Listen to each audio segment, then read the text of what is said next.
Bienvenido al primer monográfico sobre la vida y obra de un sanroqueño. Se cumplen 100 años de su nacimiento. Un sanroqueño universal, alguien que supo moldear la vida, muerte y resurrección de Cristo. Un ingeniero del alma, perseguidor incansable de la belleza, el poeta que con sus manos interpretaba las vivencias de nuestro Señor, la sensibilidad hecha hombre. Llega el momento de conocer al sanroqueño universal, a nuestro paisano, Luis Ortega Bru. Nos lo presenta el cronista oficial de la ciudad, Antonio Pérez Girón.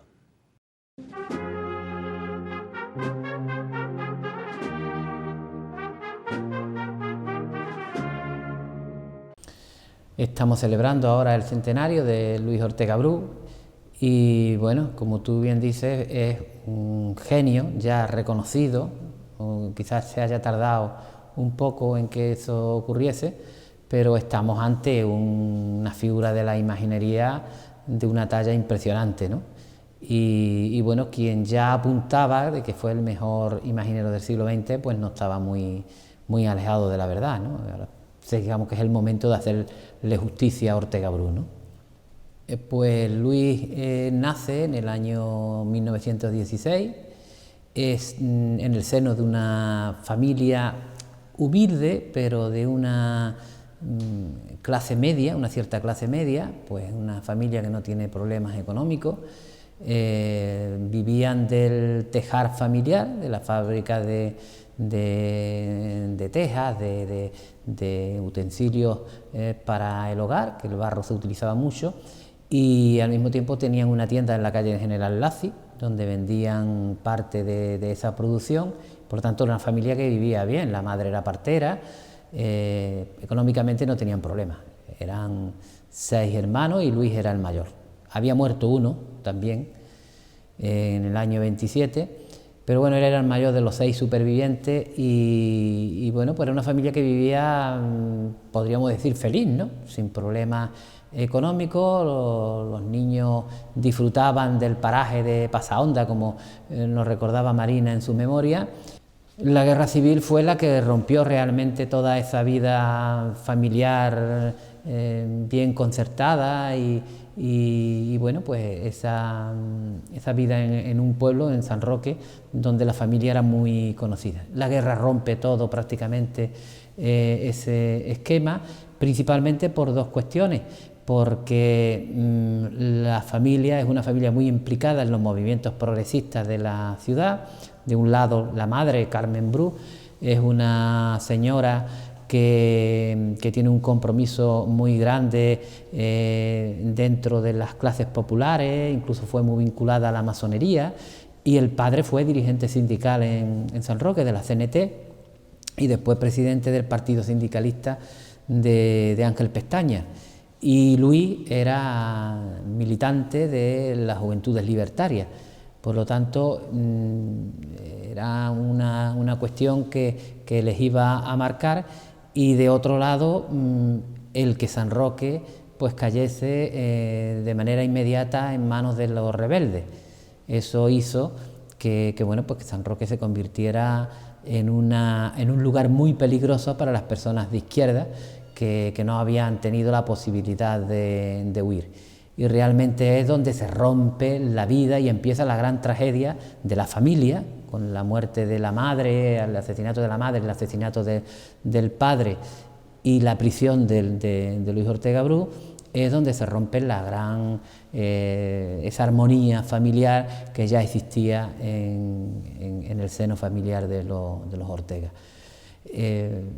Eso va a marcar posteriormente la obra de Luis y la va a reflejar, como él siempre diría, en las distintas obras que iba a hacer para la imaginería, no la obra profana suya, pero sí la imaginería, la obra religiosa de Ortega Bru. Hombre, nació pues en un San Roque, pues el San Roque de la época era un San Roque que se movía en la pobreza, como la mayoría de las ciudades andaluzas, un San Roque que vivía principalmente de la agricultura, pero ellos no pasaron en ningún momento necesidad. La verdad es que era una familia que vivía relativamente bien, no pertenecía a la clase importante de San Roque ni querían pertenecer, más bien eran los contrarios a esas posiciones. Pero sí, Ortega Bru nace, si no se hubiese producido el estallido de la Guerra Civil, pues hoy estaríamos hablando de un personaje dentro del arte impresionante que pudo viajar a París, que pudo viajar a Florencia y que la guerra pues no se lo permitió porque, entre otras cosas, al haber sido un republicano represaliano, tuvo la posibilidad de obtener el pasaporte para viajar al extranjero, a pesar de que tenía contratos en el extranjero. La guerra es un punto y aparte en la vida de Ortega Bru, pero sí es cierto que él se reconcilió con sus enemigos y como era un hombre absolutamente humilde, una buena persona, como podríamos decir, una buena persona, nunca guardó rencor a pesar de todo lo que le hicieron, ¿no? Y eso es una cosa que siempre lo recordaban sus hermanas y que está en sus escritos, en sus declaraciones a la prensa, cuando él dijo después de Franco que él ya se había reconciliado, ¿no?, con lo que se tenía que reconciliar. Claro, la adolescencia de Ortega Bru es cuando él apunta ya al camino del arte, ¿no? La oportunidad de haber trabajado el barro, de haber tenido la posibilidad de trabajar el barro en Pasahonda no lo tenía mucha gente, y como ya tenía su genio dentro, ahí empieza a hacer las figuritas primeras de barro. Esa adolescencia es posterior la que le lleva a la Academia de Estudios de los Hermanos Domingo de Mena, que eran unos grandes dibujantes en la ciudad, y posteriormente le llevará a la Escuela Elemental del Trabajo, sería la Escuela de Arte y Oficio de la línea, donde, becado por la República, por el Ayuntamiento Republicano, pudo ya avanzar en el conocimiento del arte. Y Ortega Bru, la adolescencia es una etapa de proyección ya, de empezar a hacer cosas, como hizo la representación de la República, ese monumento, ese busto que hizo para el Ayuntamiento, que estaba en la puerta del Ayuntamiento, y era muy joven cuando lo hizo, ¿no?, en el año 35. Por lo tanto, la adolescencia de Luis es la adolescencia del aprendizaje y del deseo de ser artista, ¿no?, de ser ese gran imaginero que después sería, a pesar de todas las vicisitudes que padeció a lo largo de su vida. El padre es el referente, digamos, político de él, es el referente político, porque Luis era muy joven, pero estaba muy influenciado por el padre, un hombre de ideas libre pensadoras, igual que la madre. Él está siempre muy cerca del padre, la guerra civil, transcurre toda la guerra civil en el frente con él, y bueno, es en él tiene la vista política, ¿no? La proyección artística la busca él solo, porque él fue un autodidacta y en aquel momento la encuentra, pues como él dice, se dio cuenta que al final las manos trabajaban solas, ¿no?, que era capaz de pensar de manera inmediata, de crear de manera inmediata a través de sus manos. El padre era un artesano, un alfarero, igual que lo había sido su abuelo, y bueno, eso evidentemente la base, le tenía el terreno abonado para que él con su genio pudiera desarrollarse en ese espacio, ¿no? Pero principalmente el padre tiene una influencia política sobre Luis Ortega Bru, ¿no? La madre también, ¿no?, pero él estaba más cercano a la actividad política del padre, la actividad sindical.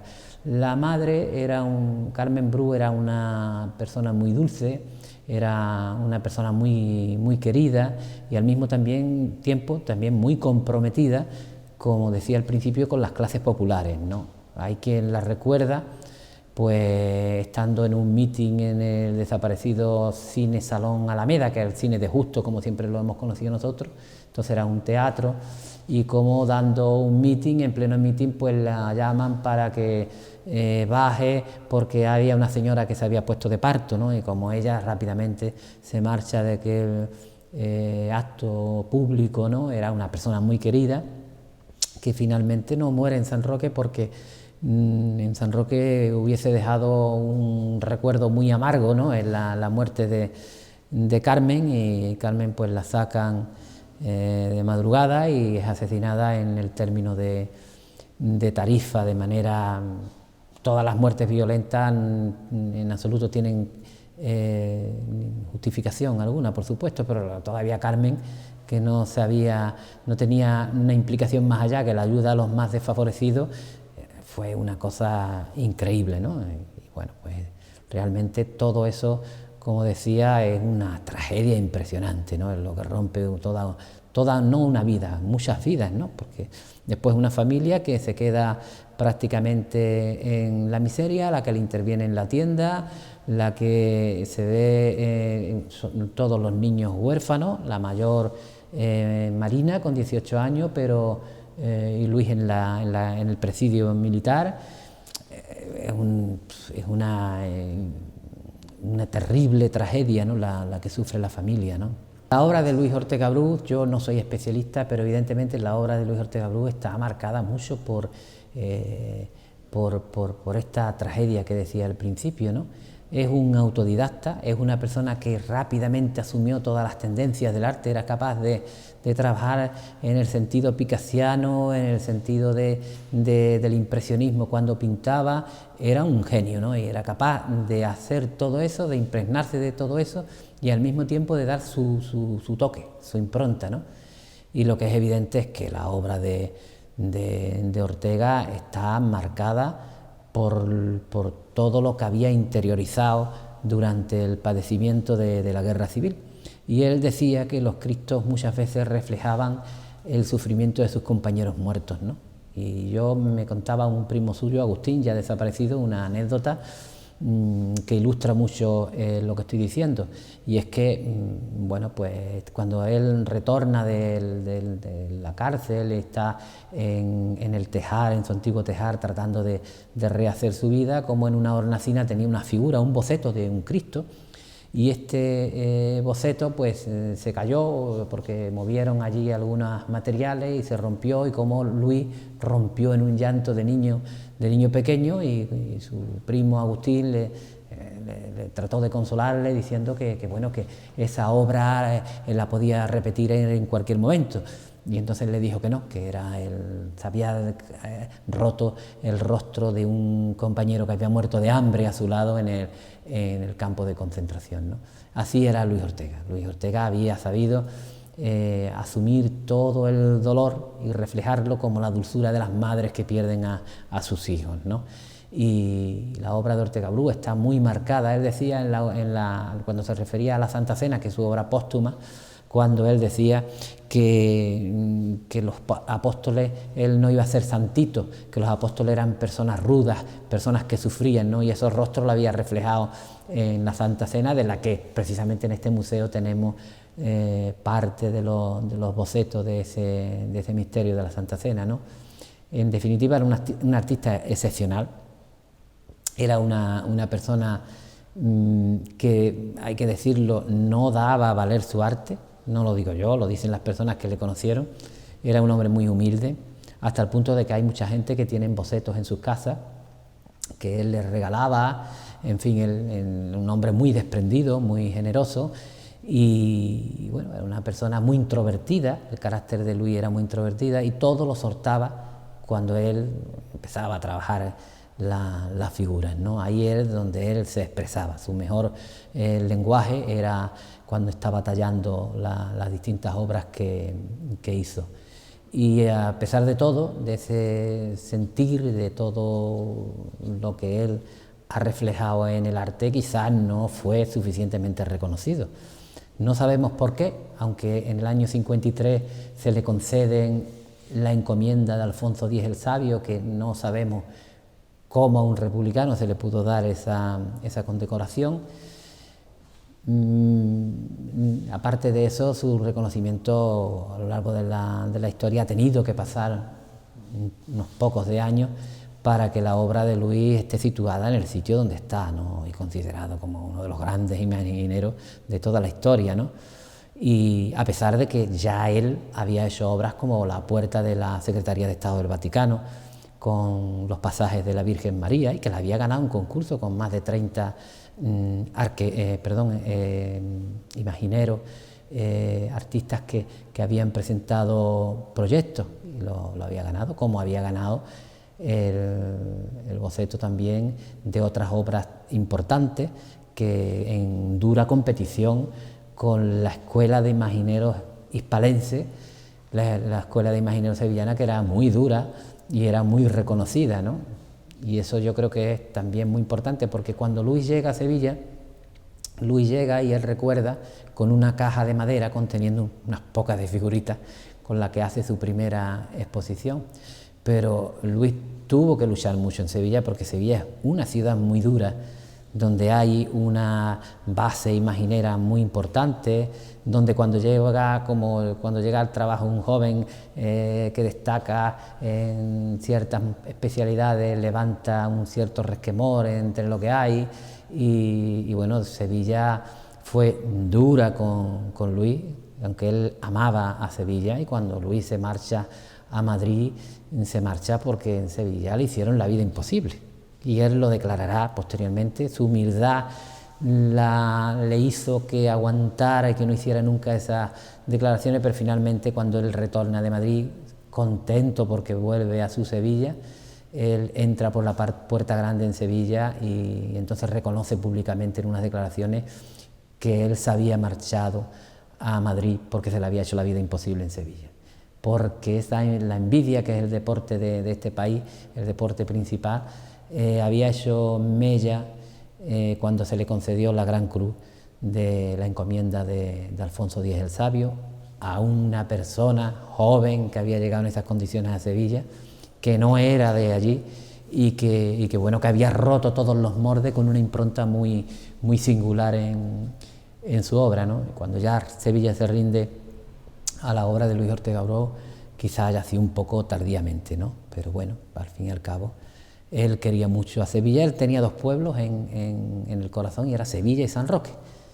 La gente puede creer que él estaba muy desvinculado de San Roque, pero no lo estaba, y no lo estuvo nunca, hasta el punto de que él tenía, aparte que tenía su familia, sus hermanas, sus sobrinos y demás aquí en San Roque, él venía a San Roque, trabajó en San Roque para el Cristo de la Buena Muerte.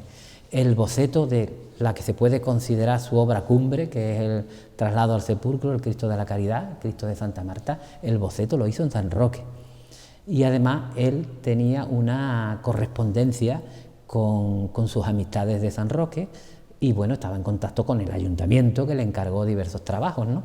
Como por ejemplo el éxodo, o el éxodo de madera, de piedra, que se llama La lucha contra los ingleses, que es el que teníamos antes en la capilla mausoleo de San Felipe Neri, y trabajos también puntuales en campamentos, en la estación de San Roque, etcétera, etcétera. Él siempre estuvo muy vinculado a San Roque, y quien quiera manejar esa idea, ¿no? Hasta el punto de que, bueno, lo he contado en más de una ocasión, porque a mí me lo transmitió Marina cuando él estaba ya próximo a la muerte. Pidió que le llevaran un poquito de romero para oler el olor de Pasaunta, y además le pidió que le hiciera, en la situación en la que él estaba ya muy enfermo, una sopa de tomate, ¿no? Como se hacía en San Roque, ¿no?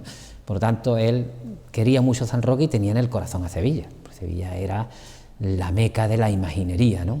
Y el barroco, como se había establecido en Sevilla, ¿no? Y esas eran las dos grandes ciudades que él ha tenido siempre en el corazón hasta última hora, ¿no? Él muere en Sevilla y está enterrado, como todos saben, en la parroquia de San Andrés, donde está la capilla de Santa Marta, y a los pies del Cristo, donde él unió su sangre a la del Cristo, es donde él están depositados sus restos, que eso fue en el 2002, se trasladaron los restos del cementerio de San Fernando, ¿no?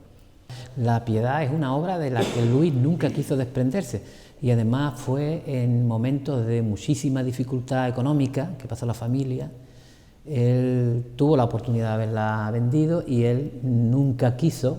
Incluso a mí me han llegado a contar que podía haber acabado en la catedral de la Almudena, y al final acabó en San Roque, que es desde mi punto de vista, el mejor sitio donde pudo acabar, con la importancia que puede tener la Catedral de Madrid.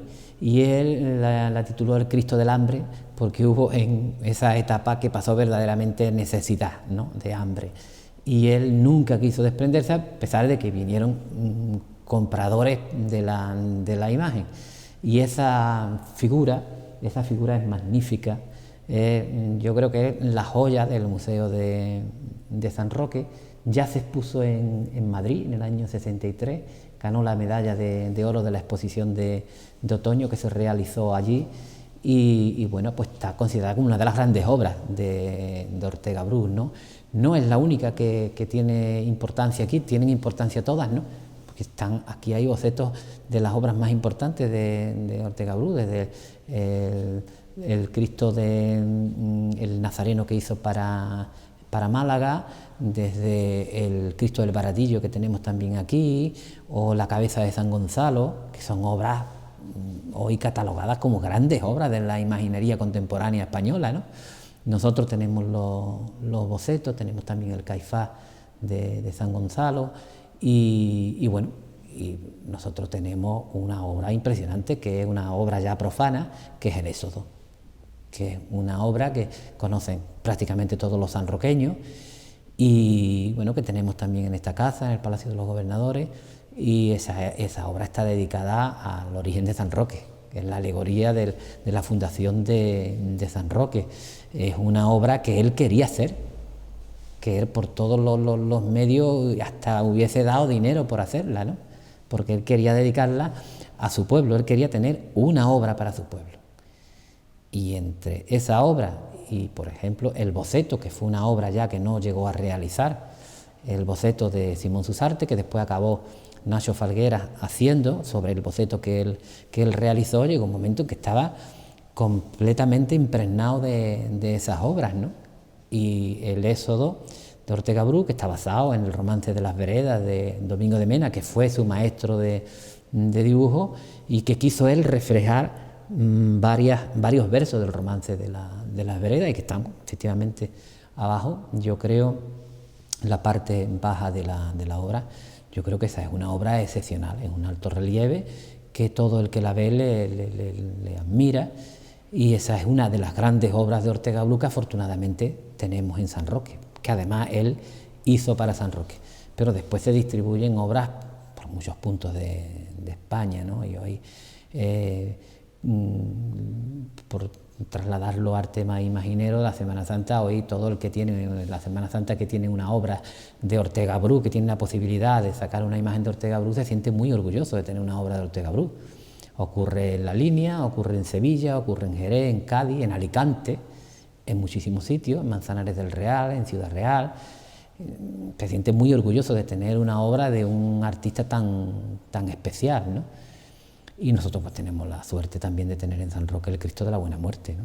Que además se corresponde con ese primer periodo de gloria de Ortega Bru, que es los primeros años de los años 50, de la década de los 50, que es cuando realiza las grandes obras, la de Montesión, la del Baratillo, la de la Caridad, las Angustias de La Línea también, y hace el Cristo de la Buena Muerte, que es una imagen que, bueno, yo no le voy a contar nada a los sanroqueños que ya no conozcan, ¿no?, de esa talla tan impresionante que supuso para la Semana Santa. Fue casi una novedad, un vuelco, ¿no?, en aquella época, cuando en el año 56 salió por primera vez en procesión, que la hizo en una procesión del silencio, que no sabía que normalmente era la soledad la que lo hacía, y lo hizo de manera extraordinaria en el silencio, y la hizo con todo el reconocimiento, porque era un homenaje también a la figura de Ortega Bru, y se hizo como con la corporación Bajo Mazas, ¿no?, y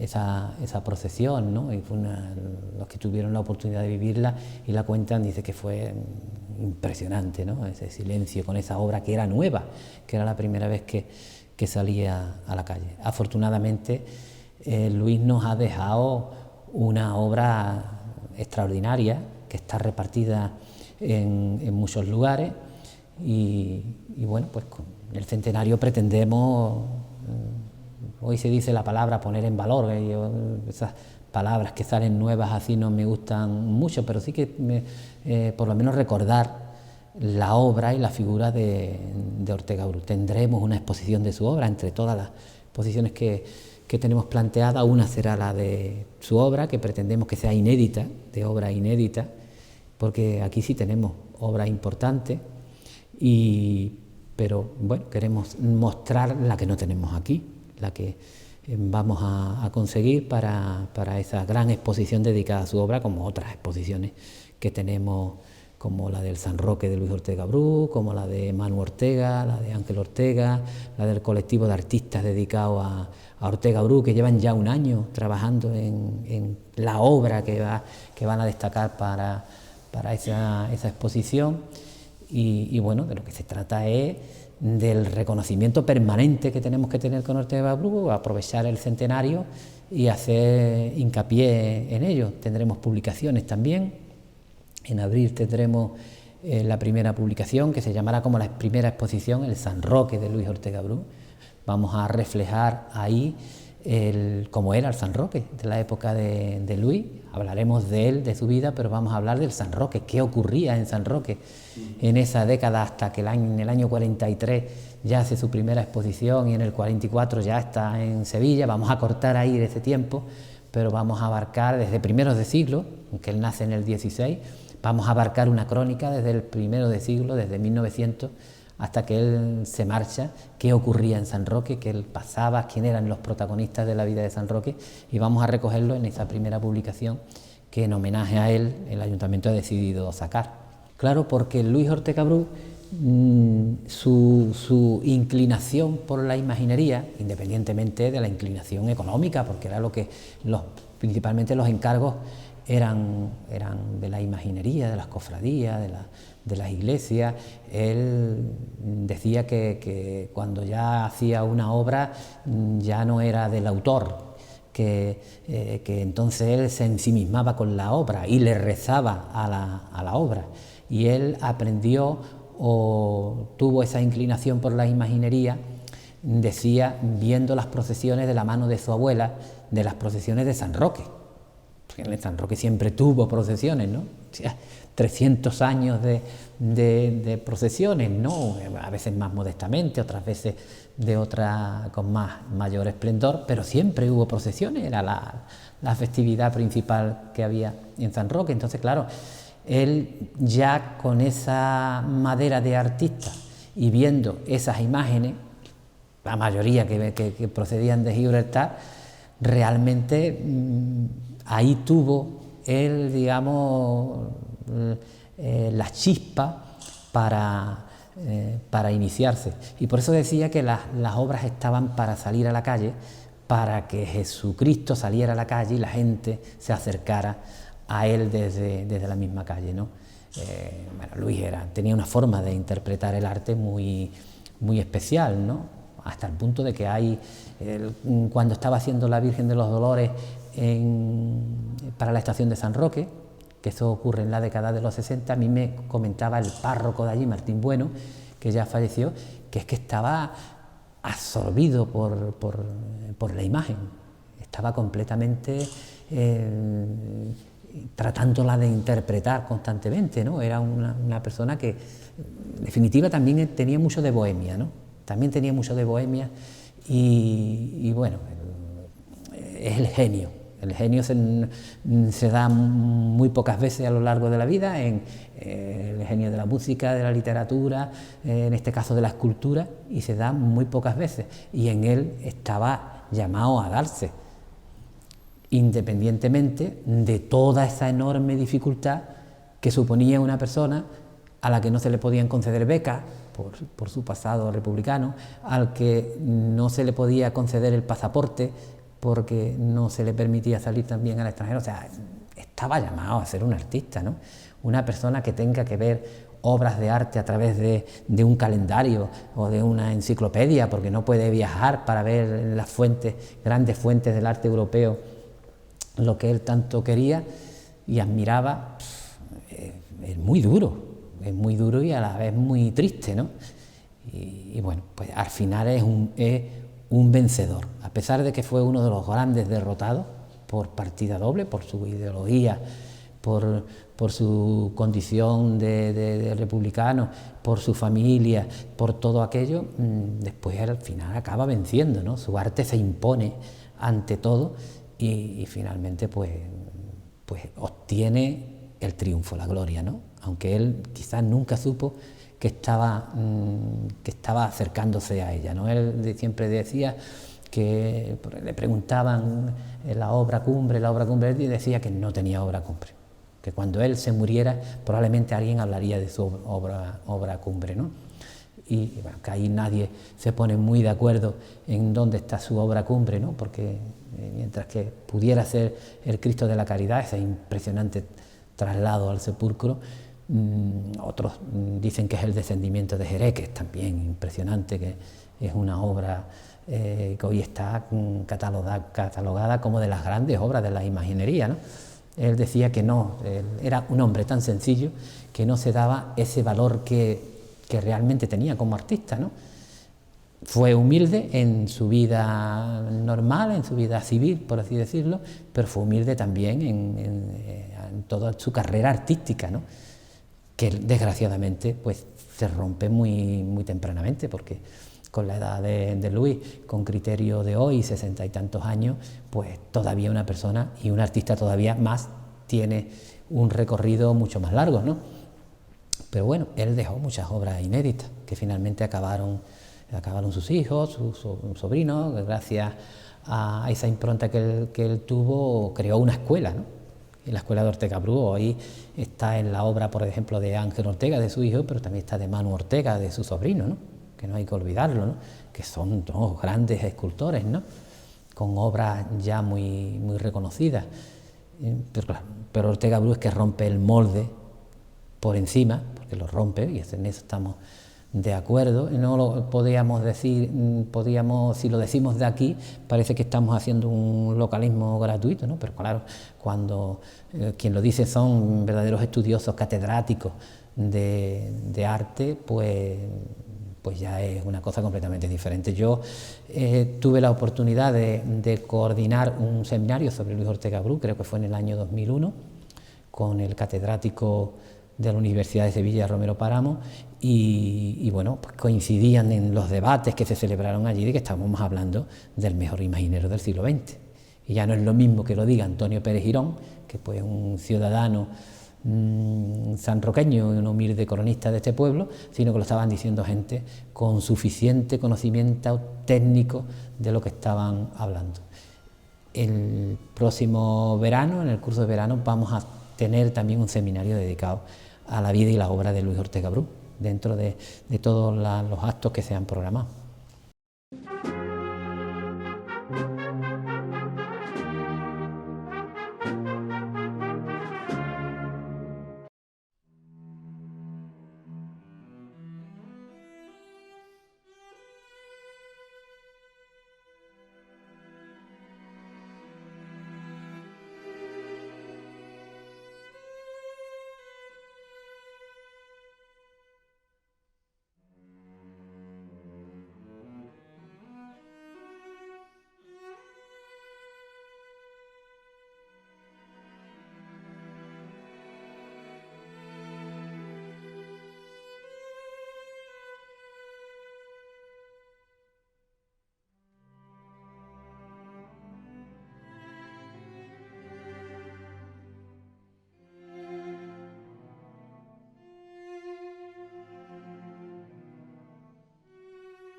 Conocer y comprender la obra del insigne imaginero Luis Ortega Bru tiene una cita obligada en San Roque, en esta ciudad natal del artista. En la parte alta del Palacio de los Gobernadores se expone la colección de escultura más amplia del autor.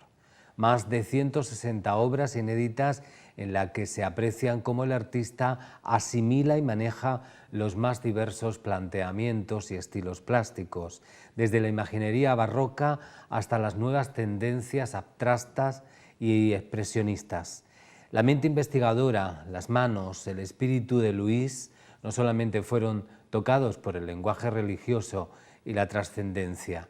Con amplitud mental, asimilando todo lo que veía, serenamente fue aportándonos su visión del presente y del futuro. Obras dentro de unos registros de la escultura y la pintura contemporáneos. En su obra toca el surrealismo, el expresionismo, la abstracción, el cubismo, todos los lenguajes y estilos de su tiempo. Los que conocieron de cerca la trayectoria de Luis saben que esta obra, faceta no religiosa, era algo muy íntimo de su creación. Él era consciente de que solo era valorada y entendida por un núcleo reducido de personas. Sabía que en la España de su época este lenguaje y este pensamiento eran difíciles. En aquella España, como decía Gasset, pensar era sufrir. Obras repartidas por toda la geografía. Si les parece, visitemos las que nos dejó en nuestro San Roque, el que su centenario coincide con los 310 años de la ciudad de San Roque.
Y no hay tiempo para más, sí para dejarles con nuestra agenda cofrade y para emplazarles en una nueva cita de Con olor a incienso. Hasta el próximo día.